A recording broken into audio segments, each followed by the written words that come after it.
I have been watching you carry this season with white knuckles, not from a distance, from the seat right beside you, watching you grip the steering wheel like the road might disappear if you loosened a single finger, watching you rehearse the next conversation, the next decision, the next outcome while the muscles in your jaw quietly stayed clenched. I am not pointing this out to embarrass you. I am pointing it out because I love the hands you are holding everything with, and I cannot stand to see them so tired. I notice the small things, the way your shoulders climb toward your ears when you think about money, the way your breath shortens when you remember the conversation you have been postponing, the way you scroll past certain notifications because you do not have the bandwidth to feel one more thing today. None of this escapes me. None of this makes me think less of you. If anything, it makes me lean closer. You have been holding a great deal, most of it quietly, most of it without anyone applauding, some of it without anyone even knowing. The world has a way of mistaking quiet competence for ease. They see you handling things and they assume you're not also breaking a little inside. I see both. I always have. Listen, the chapter that comes next, the one you keep trying to write before it arrives, the one that has been keeping you up earlier than you would like to admit. I want to ask you something about it, not as a demand, not as a test, as a question between us, the way one person who loves you would ask another. Would you let me have it? I am asking quietly, not because the question is small, but because anything bigger would frighten you, and I am not in the business of frightening the people I love. Open your hand right now, just one of them, palm up. If you cannot do it physically because of where you are, do it inside, in the place behind your ribs where you have been making fists at the future. That is the gesture I want to talk about. Not letting go in some cinematic, dramatic way, just easing the grip, just enough that your fingers remember they were not made to clench. You have been treating the road ahead like a thing that has to be controlled, or it will betray you. I understand why. The road behind you was not always kind. You learned, somewhere along the way, that if you did not stay on top of every detail, every variable, every possible failure, life would punish you for the lapse. I am not going to scold you for that. You came by it honestly. Pain teaches strange lessons. But I want to teach you a different lesson now, and I cannot teach it while your hands are full. The lesson is this: there are things that grow only in open palms. Trust grows there. Surprise grows there. Provision lands there. Joy unhooks itself from your strategy and chooses you there. None of these things can settle into a closed fist. They are not that kind of weight. They are the kind of weight that has to be received the way a leaf receives rain. You cannot grab them. You can only host them. You have been wonderful at grabbing. I want to teach you hosting. Hosting is not lazy. People mistake it for that. They think the person with open hands is the person who has given up. The opposite is true. The person with open hands is the person who has stopped fighting reality and started cooperating with it. That is a much more advanced posture than gripping. Gripping is what we learn first. Hosting is what we learn when we have grown. There's a particular kind of tired that settles into the body of a person who has been planning their own rescue for too long. It is not the tired of work. Work is honest tired. This is something else. This is the tired of carrying both the wagon and the road. This is the tired of being the architect, the laborer, the inspector, the insurance, and the prayer all at once. I see it in you. I have been seeing it in you longer than you know. So I am asking, with no urgency, with no threat, will you let me have it? I will not snatch it. That is not who I am. If you say no, I will keep walking beside you the way I have been. I will keep loving you with the chapter still in your hands. I am not the kind of God who withdraws when you cannot release. But I am asking, because something better is possible than the version where you carry this alone. Hear me when I say it. The chapter you are gripping does not get better the harder you grip it. The grip is not what makes it real. The grip is just what makes you tired. So let us try a different posture. Let me be the one who carries the weight of what comes next. Let me be the one who notices the cracks in the road before your foot finds them. Let me be the one who sees around the corners you cannot see around. You were never supposed to be your own scout. You were never supposed to be your own shield. You were never supposed to author every line of the story before it was lived. You are allowed to be the person inside the story. You are allowed to walk through it instead of writing it. Are you willing to release it? Not all at once, if you cannot. A little, a finger at a time.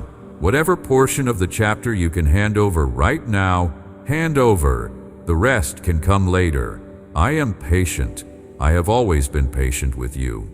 Some of what you are gripping is not even yours. Did you know that? Some of what you call your responsibility is grief that you have dressed up as duty.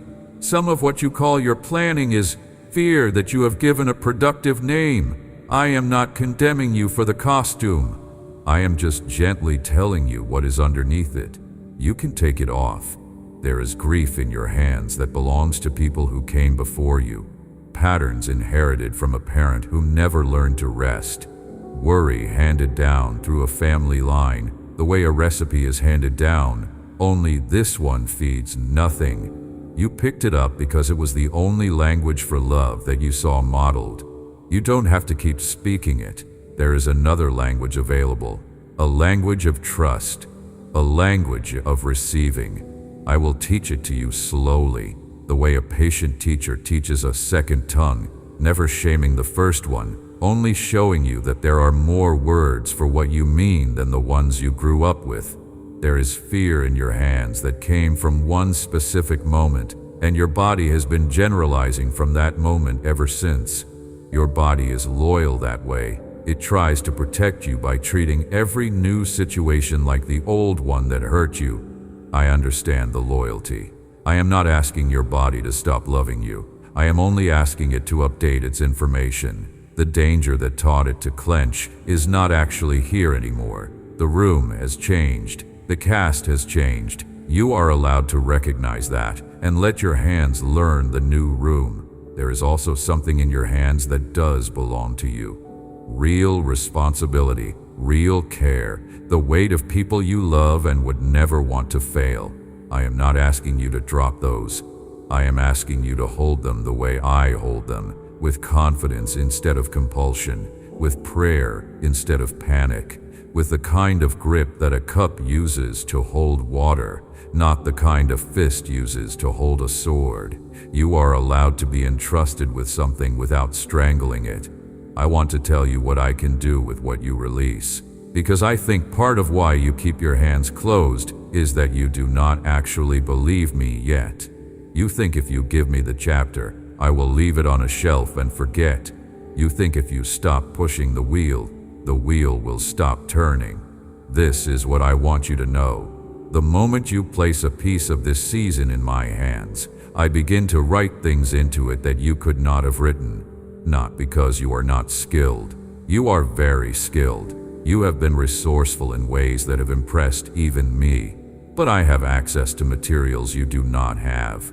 I work with people who have not yet entered your life. I work with timing you cannot read on a clock. I work with doors that exist on the other side of walls you have not yet seen.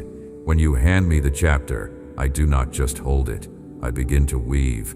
Weaving is patient work. It does not happen at the speed of headlines. It happens at the speed of seeds. A thing is planted. A thing germinates underground while everything above ground looks unchanged. A thing pushes through soil at a moment no one would have predicted. A thing flowers in a season you forgot you had asked for. That is how I work in the lives of people who let me have the loom. I am not a vending machine. I am a gardener. The difference matters, because if you keep waiting for the vending machine to drop your blessing in a single satisfying clink, you will miss the slow miracle that is already growing under your feet. I weave in the friend who has not yet appeared. The conversation that will land on a day you did not expect. The provision that will arrive through a route you would never have planned because you would not have trusted it. The healing that takes place in slow, quiet increments while you're sleeping. The protection that intercepts trouble you never even knew was coming for you. All of this lives in the part of the chapter you cannot reach, and it is the part I do best. I weave in the call that comes through at the moment your phone was about to die. The traffic delay that kept you out of the accident you never even knew was waiting at the next intersection. The book you opened to a page that said the exact sentence you needed. The stranger who held a door open and looked at you a half-second longer than necessary because they were carrying a small piece of my care for you and did not even know it. These threads are everywhere. You walk through them every day. Most of them you never notice. They were not meant to be noticed. They were meant to work. I weave in the answered prayer that does not look like an answered prayer until you turn around 5 years later and see what was actually being built. I weave in the no that protected you from a yes that would have hurt you. I weave in the door that closed because the room behind it was not for you, even though you wanted it to be. I weave in the relationship that ended because a better one needed the space. None of this happens by accident in the lives of those who let me handle the loom. None of it. You do not need to manage me. You only need to trust me. If these words are landing in you, leave a phrase in the comments. Just 2 words. Type, I release, not for me, for your own ears, so that the muscles around your hands hear you say it out loud, in a place that records it. So that the part of you that has been clenched for years finally hears your own voice giving permission. It does not need to be perfect. A whisper of release is still a release. A trembling yes is still a yes. The smallest crack in the wall around your chest is enough light for me to enter through. What if you stopped holding it? Not forever. Just for the length of this breath. Just long enough to test whether the world keeps turning when you are not the one cranking the wheel. I will be here when the breath ends. I will be here when the next breath begins. The chapter will not become unwritten because you set it down for a moment. You have spent so much energy keeping things from falling. Did anyone ever tell you that some things are supposed to fall so that better things can rise in their place? There is a kind of holding on that is, in disguise, a refusal to be helped. You did not mean for it to become that. It started as competence. It started as care. But somewhere along the way, the helping muscle turned into the holding muscle, and the holding muscle started flexing even when no real weight was on it. Just in case, I am gentle with that muscle. I am not asking it to atrophy. I am asking it to learn rest. Rest is not the absence of strength. Rest is the ground that strength stands on. Without it, every effort eventually buckles. So consider this an invitation to a strength you have not tried yet. The strength of stillness. The strength of letting something happen without supervising it. The strength of trusting that the architecture of the universe is not held up by your worry. You are not the support beam of your own life. You are the person living inside the house. The beams belong to me. They are doing their job. They have not failed once. I notice the way you wake before you're ready, mind already running, already negotiating with the day, already drawing up plans for situations that have not asked for your management yet. I notice the conversations you have in your head with people who never said the things you are answering. I notice how often you arrive at the future in your imagination before your feet have arrived in the present. None of this is a sin. I am not raising any of it as evidence against you. I am raising it because you do not have to live this way anymore. Whisper this back to me in your own voice. Quietly, even if it is just a movement of the lips. Say, you can have it. Say it once. That is all. One time is enough, unless you want more. Sometimes one honest sentence in your own voice is louder than 1,000 prayers you read off of someone else's page. You can have it. Hear yourself. Hear how the muscles in your throat soften when you speak the truth without armor. I will tell you a story I think of when I think of you. A man named Joseph. You know the shape of his arc, so I will not retell it. What I want to point at is the moment in the prison, after the dreams had been crushed, after the betrayal, after the years that should not have happened to anyone. Every reason was there to grip the future, to demand answers, to insist that life owed him a refund. None of those reasons were taken up. He kept interpreting other people's dreams while his own quietly waited. He let the chapter belong to me, and when the time came, the chapter belonged to him in ways he could never have negotiated for himself. Not because he was passive, because he was free. There is a difference between the two, and I want you to feel it. I am not asking you to be Joseph. I am asking you to know that the same hands that wrote his rescue are writing yours, and those hands work better when they are not fighting your hands for the pen. The dreamer in your story is inside of you, not behind you.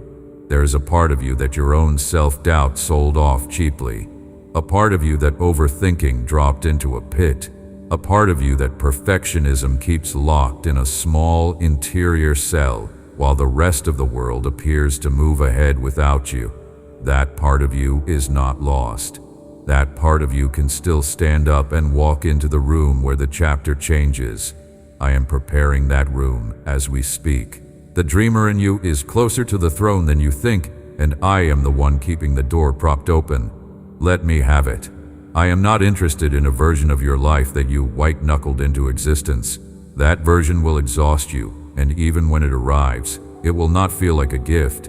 It will feel like a debt you paid.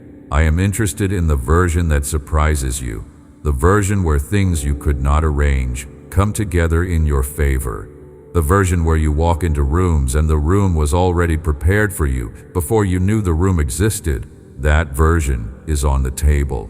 It has always been on the table.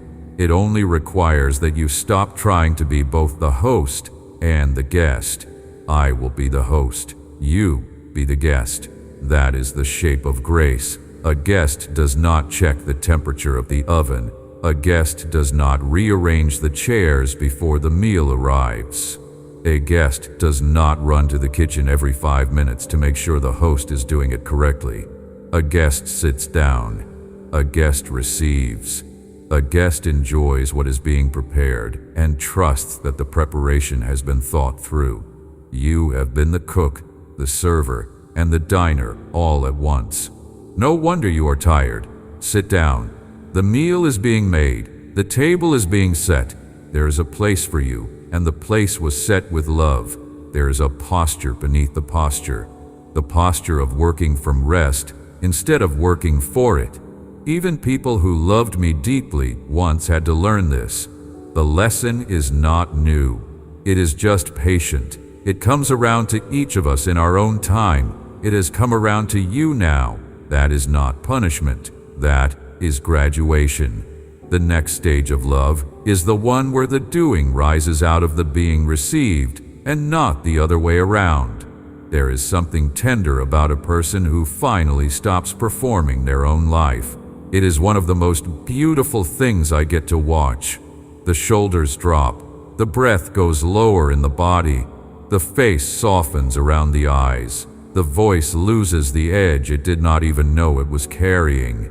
It is not a religious moment. It is more honest than that. It is just a person finally believing they are loved enough to be carried. I watch this happen in people of all sorts. The mother who has been holding the family together with sheer will and finally exhales because she remembered she is not the only one watching her children. The man who has been the strong one for everyone and finally cries in a quiet room because he remembered that his own heart was made to be held too. The young person who has been performing wisdom and finally admits they do not know what comes next and feels the relief of being received in that not knowing. Each of these moments is sacred to me. Each one tells me that someone has remembered they are not alone in their own life. I want to add your moment to that list. The one that comes when you finally let go of the chapter. The one that comes when your jaw unclenches without your noticing. The one that comes when you put your phone down and breathe without immediately reaching for the next item on the list. That moment has your name on it. It is reserved. It is waiting. The waiting is patient. That is the moment I am inviting you into. It is not necessary that you know how this season ends. Knowing has been overrated for a long time. Knowing has not actually protected you. Knowing has only given you the illusion of control while quietly costing you your peace. I am offering you a trade: trust for knowing, presence for prediction, rest for management. It is a generous trade. I would not propose it if I did not love you. What if the planning you have been doing was always a stand-in for the closeness you have been avoiding? Sit with that, not as accusation, as insight. Sometimes we plan because intimacy feels too risky. Sometimes we strategize because being held feels foreign. Sometimes the muscle that grips is the same muscle that has been afraid to be tender. You are allowed to be tender with me. I have never punished tenderness. I have only ever rewarded it. I know there have been voices in your past that taught you to be wary of softness. Voices that mocked your tears. Voices that called your sensitivity a flaw. Voices that suggested that being tough was the only way to survive. Some of those voices were people who loved you and did not know better. Some of those voices were people who never loved you and were trying to harden you so you would be easier to control. I do not need to sort them out for you. I only want you to know that not one of those voices spoke for me. I am not the voice that tells you to stiffen up. I am the voice that says you can let your shoulders fall. The toughness you needed to learn for your survival is not the toughness you need anymore. You can take it off in my presence and not be hurt. You can come to me wet from crying and find that you are received the same way you would be received if you came in laughter. The intake is the same. The welcome does not change shape based on your emotional weather. I am not impressed by your composure. I am moved by your honesty. When you place the season in my hands, I do not begin from your weakness. I begin from my faithfulness. There is a difference there too. You think I will look at what you give me and see how little it is. I will not. I will look at what you give me and see how much trust it took to give it. I value the trust more than the contents. The contents I can multiply. The trust is the rare thing. So give me the trust and let me handle the multiplication. The road ahead is not a problem you have to solve. It is a path you get to walk. There is a vast difference between solving and walking. Solving requires that the future already be visible. Walking only requires that the next step be possible. I will always make the next step possible. I have never failed to make the next step possible for someone who stayed close to me. That is not a slogan. That is the long pattern of how I work. Look back at your own life for evidence of this. Look at the times you thought you would not survive a particular week, and somehow the week ended and you were still here.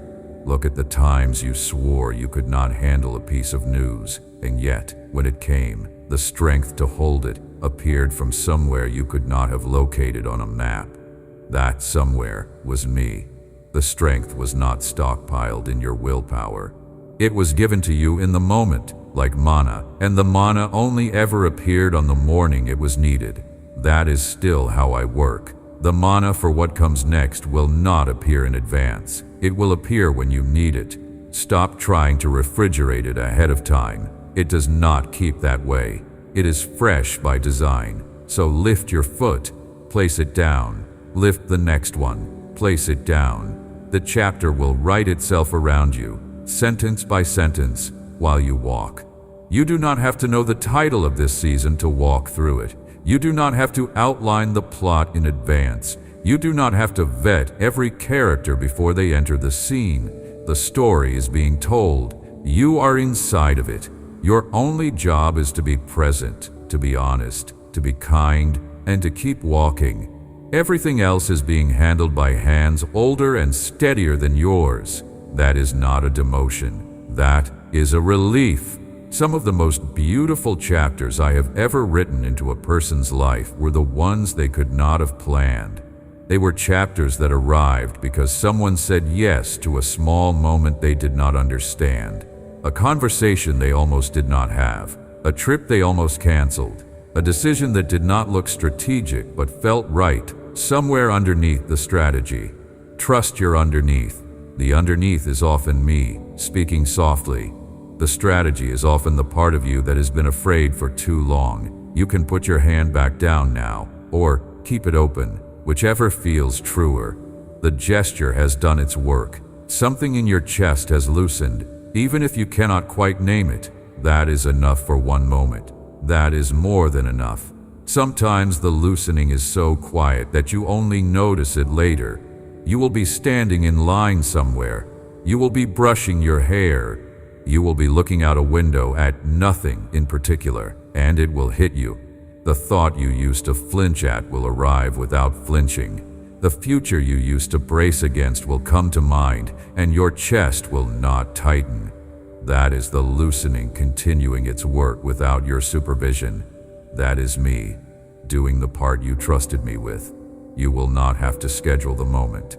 The moment will come because the soil has been turned.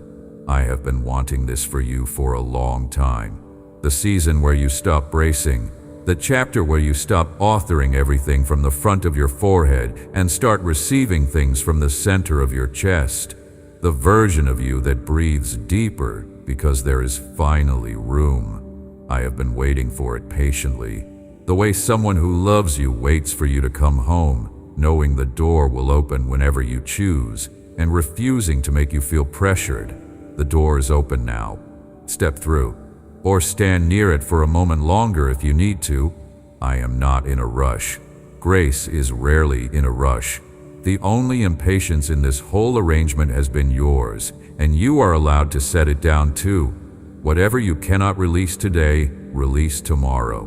Whatever you cannot release tomorrow, release the day after. Slowly, without shame, the hand opens at the speed it can open. I am the one who taught it that speed. I am not going to scold it for being honest about what it can do. But each time you do release a piece, I want you to notice something. Notice that the thing you released did not, in fact, fall. It was caught by me, quietly, without drama, without you having to verify it. The catch is one of the things I do best. There is no need for you to see it in order to trust it. The proof is in how much lighter your shoulders feel a minute later. That lightness is not your imagination. That lightness is the weight transferring to where it always belonged. The weight was never yours alone. It only felt that way because you were the only one in your own head, and the head can be a lonely room. Outside of your head, in the wider field where I move, there have always been other shoulders ready to receive what you were carrying. Mine first, but also others I send. The friend who shows up at the right moment.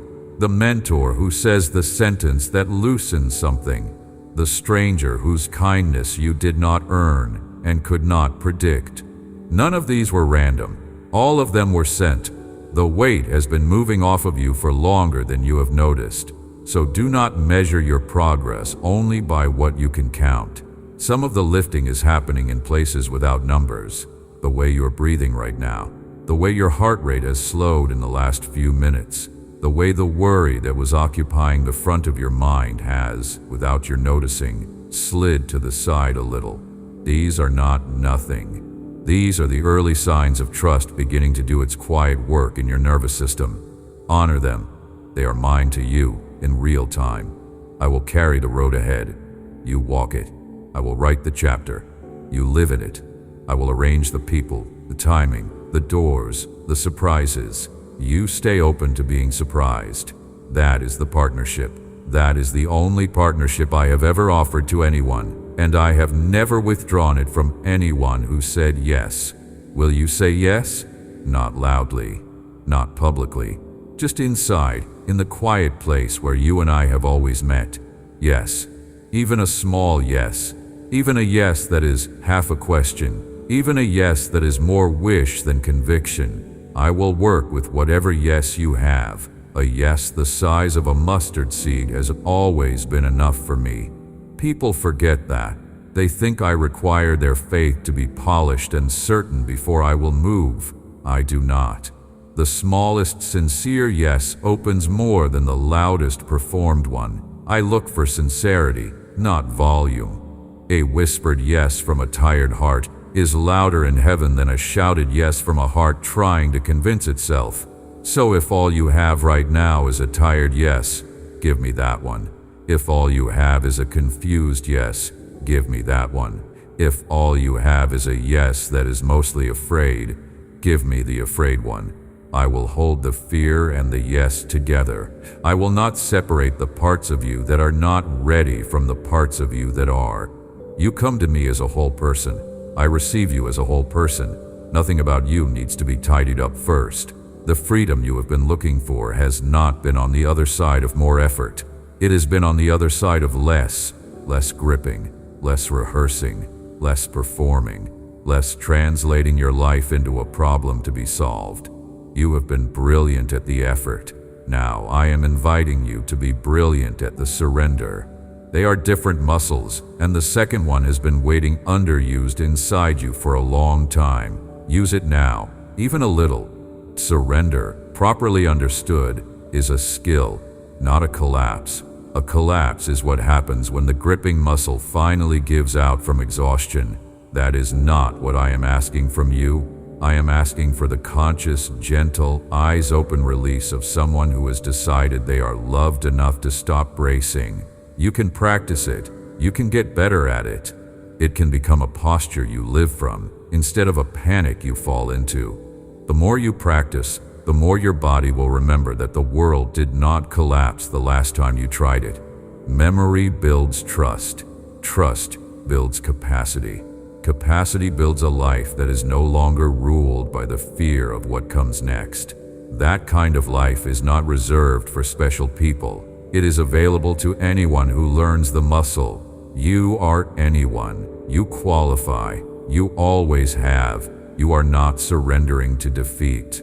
You are surrendering to safekeeping. There is a vast difference, and I want you to feel it in your bones. Defeat says I cannot. Safekeeping says I am no longer required to. That sentence is allowed to be true for you. You are no longer required to carry this alone. Say something close to that, in whatever words feel honest in your own mouth. The relief belongs to you. I want you to walk away from these words with your hands a little more open than they were when you found them. That is the only measurement that matters, not how moved you felt, not how much you remember, just whether the grip eased, whether the breath went lower in the body, whether the chapter ahead of you became something you could approach with curiosity instead of strategy. If any of those things shifted, even slightly, I have done my work. The rest is the slow accumulation of trust over time, and we have time. I am not going anywhere. I have not gone anywhere through any of this. Not when you forgot me for a while. Not when you blamed me for things I did not do. Not when you tried to figure it all out by yourself and only came back when you were exhausted. I waited. I keep waiting. The waiting is not patient because it is grim. The waiting is patient because it is sure. I know how the chapter ends. I know what comes after. I know the version of you that is still inside the version you have been all this time. Knowing those things makes it easy to wait. The way it is easy for a parent to wait for a child to come back to the dinner table after a tantrum. There is no anger. There is only the meal still warm and the chair still pulled out. The chair is still pulled out for you. Always. The chapter ahead is in better hands than yours. Not because your hands are bad, because mine are bigger, because mine know things yours cannot know yet, because mine have been writing chapters since before there were chapters, and I have not lost a single one I was given to keep. Yours will not be the first. Yours will not be the loss. Yours will be one of the many quiet good endings I get to write because someone trusted me enough to hand me the pen. Hand me the pen. Whatever it looks like for you, whatever object in your hand or your mind or your spirit feels like the pen, hand it to me. I will not run off with it. I will use it gently. I will write things in your handwriting, the way a good co-author honors the voice of the one who started the book. You will recognize the chapter when you read it back. You will see your own voice in it. You will also see something in it that you could not have put there alone, and you will know who put it there, and you will smile in a way that has been missing from your face for too long. I want that smile back, not as a goal, as a byproduct of being held. A held person smiles differently than a person trying to smile. A held person smiles in the eyes first. A held person smiles even in the small moments, walking through a kitchen, washing a dish, hearing a song that means something. The smile is not constant. It does not have to be.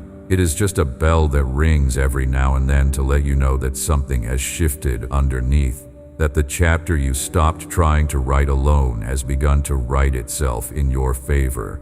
You will know when it happens. You may even cry the first time, because relief sometimes arrives wearing the costume of tears. Whatever shape it takes, let it come. Do not interrogate it. Do not ask it to prove itself. Receive it the way a thirsty plant receives rain, with the simple gratitude of something that knows it was made for this. You are being held. You have been held the whole time. The grip in your hands was not what kept you safe. I was what kept you safe. Your hands were just tired from carrying what you were never asked to carry. Set it down. Let me have it. Walk forward. What waits on the other side of your release is not less of a life. It is more of one, more peace, because the energy you were spending on bracing is now free to be spent on living. More joy, because joy cannot land on a clenched palm. More wisdom, because wisdom whispers, and whispering cannot be heard over the noise of constant strategizing. More love, because love is something received before it is something given, and you have been so busy giving that you forgot to be loved first. All of these increases are waiting in the chapter you are letting me write. The increases will not be uniform. Some will be subtle. Some will be quietly seismic. A few you will not even attribute to me, because they will feel so naturally yours that you will mistake them for things you simply discovered about your own life. That is fine. I do not need credit. I only need you to receive the goodness by whatever name you give it. The fingerprints are mine. The growth is yours. We share the chapter that way, and there is no jealousy in the sharing. Open hands, lifted face, one step, then another. The road is being prepared in front of you faster than you can walk. The road is being preserved behind you longer than you will need. There is no leak in the timeline of your life. There is no scenario I have not already considered. There is no version of your future that I have not already begun preparing for. You are covered on every side in directions you do not even know to look. Walk gently. The path knows you. Amen. If something here landed in a tender place, stay with that before returning to the noise. If this voice has been a steady companion, subscribe so we can keep meeting in this quiet. Like the words, if they helped, and share them with one person whose hands have been aching from holding their own chapter alone. They don't need a sermon. They just need the reminder that they are allowed to hand the pen over. I will be here.